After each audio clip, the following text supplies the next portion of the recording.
ಸಂಸದ ಪ್ರಜ್ವಲ್ ರೇವಣ್ಣಗೆ ಜೈಲೇ ಗತಿ. ಅತ್ಯಾಚಾರ ಪ್ರಕರಣದಲ್ಲಿ ಜೈಲು ಪಾಲಾದ ಮಾಜಿ ಸಂಸದ ಪರಪ್ಪನ ಅಗ್ರಹಾರದಲ್ಲಿ ಮೊದಲ ರಾತ್ರಿ ಕಳೆದ ಪ್ರಜ್ವಲ್.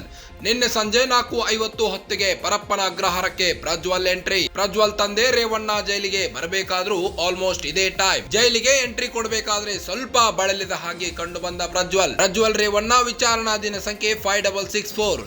ಈ ಹಿಂದೆ ರೇವಣ್ಣಗೆ ಕೊಟ್ಟಿದ್ದ ಕೊಠಡಿಯನ್ನೇ ಪ್ರಜ್ವಲ್ಗೆ ಕೊಟ್ಟ ಜೈಲಾಧಿಕಾರಿಗಳು, ಜೊತೆಗೆ ಚಾಪೆ ಮತ್ತು ದಿಂಬು ನೀಡಿದ ಅಧಿಕಾರಿಗಳು. ನಂತರ ಜೈಲು ವೈದ್ಯಾಧಿಕಾರಿ ಡಾಕ್ಟರ್ ಹರ್ಷವರ್ಧನ್ ಆರೋಗ್ಯ ತಪಾಸಣೆ ಮಾಡಿದ್ರು. ಈ ವೇಳೆ ಪ್ರಜ್ವಲ್ ರೇವಣ್ಣ ಡಿಪ್ರೆಷನ್ಗೆ ಹೋದ ಹಾಗೆ ಕಾಣಿಸುತ್ತಿತ್ತು. ತನಗೆ ಹೊರಗಿನಿಂದ ಊಟ ತರಿಸಿಕೊಡುವಂತೆ ಪ್ರಜ್ವಲ್ ಒತ್ತಾಯ. ಹಾಗೆಲ್ಲ ಹೊರಗಿನಿಂದ ತರಿಸಿಕೊಡಲು ಸಾಧ್ಯವಿಲ್ಲ ಎಂದ ಅಧಿಕಾರಿಗಳು.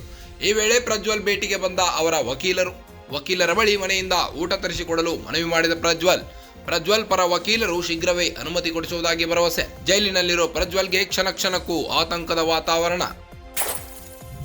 ಮಾಜಿ ಸಂಸದ ಪ್ರಜ್ವಲ್ ರೇವಣ್ಣಗೆ ಜೈಲೇ ಗತಿ ಅಂತಿದ್ದಾರೆ. ಅತ್ಯಾಚಾರ ಪ್ರಕರಣದಲ್ಲಿ ಜೈಲು ಪಾಲಾದ ಮಾಜಿ ಸಂಸದನಿಗೆ ಪರಪ್ಪನ ಅಗ್ರಹಾರದಲ್ಲಿ ಮೊದಲ ರಾತ್ರಿ ಕಳೆಯೋದೇ ದುಃಖವಾಗಿದೆ. ನಿನ್ನೆ ಸಂಜೆ 4:50 ಹೊತ್ತಿಗೆ ಪರಪ್ಪನ ಅಗ್ರಹಾರಕ್ಕೆ ಪ್ರಜ್ವಲ್ ಎಂಟ್ರಿ ಕೊಟ್ಟಿದ್ರು. ಪ್ರಜ್ವಲ್ ತಂದೆ ರೇವಣ್ಣ ಜೈಲಿಗೆ ಬರಬೇಕಾದ್ರೂ ಆಲ್ಮೋಸ್ಟ್ ಇದೇ ಟೈಮ್ ಆಗಿತ್ತು. ಜೈಲಿಗೆ ಎಂಟ್ರಿ ಕೊಡಬೇಕಾದ್ರೆ ಸ್ವಲ್ಪ ಬಳಲಿದ ಹಾಗೆ ಕಂಡು ಬಂದ ಪ್ರಜ್ವಲ್. ಈ ಹಿಂದೆ ರೇವಣ್ಣಗೆ ಕೊಟ್ಟಿದ್ದ ಕೊಠಡಿಯನ್ನೇ ಪ್ರಜ್ವಲ್ಗೆ ಕೊಟ್ಟ ಜೈಲಾಧಿಕಾರಿಗಳು, ಜೊತೆಗೆ ಚಾಪೆ ಮತ್ತು ದಿಂಬು ನೀಡಿದ್ರು. ನಂತರ ಜೈಲು ವೈದ್ಯಾಧಿಕಾರಿ ಡಾಕ್ಟರ್ ಹರ್ಷವರ್ಧನ್ ಆರೋಗ್ಯ ತಪಾಸಣೆ ಮಾಡಿದ್ರು. ಈ ವೇಳೆ ಪ್ರಜ್ವಲ್ ರೇವಣ್ಣ ಡಿಪ್ರೆಷನ್ಗೆ ಹೋದ ಹಾಗೆ ಕಾಣಿಸಿತ್ತು. ತನಗೆ ಹೊರಗಿನಿಂದ ಊಟ ತರಿಸಿಕೊಡುವಂತೆ ಪ್ರಜ್ವಲ್ ಒತ್ತಾಯಿಸಿದ್ದಾರೆ. ಹಾಗೆಲ್ಲ ಹೊರಗಿನಿಂದ ತರಿಸಿಕೊಡಲು ಸಾಧ್ಯವಿಲ್ಲ ಎಂದ ಅಧಿಕಾರಿಗಳು.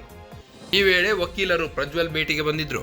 ವಕೀಲರ ಬಳಿ ಮನೆಯಿಂದ ಊಟ ತರಿಸಿಕೊಡಲು ಮನವಿ ಮಾಡಿದ ಪ್ರಜ್ವಲ್ ಪರ ವಕೀಲರು ಶೀಘ್ರವೇ ಅನುಮತಿ ಕೊಡಿಸುವುದಾಗಿ ಭರವಸೆ ನೀಡಿದ್ದಾರೆ. ಜೈಲಿನಲ್ಲಿರೋ ಪ್ರಜ್ವಲ್ಗೆ ಕ್ಷಣಕ್ಕೂ ಆತಂಕ ಸೃಷ್ಟಿಯಾಗಿದೆ.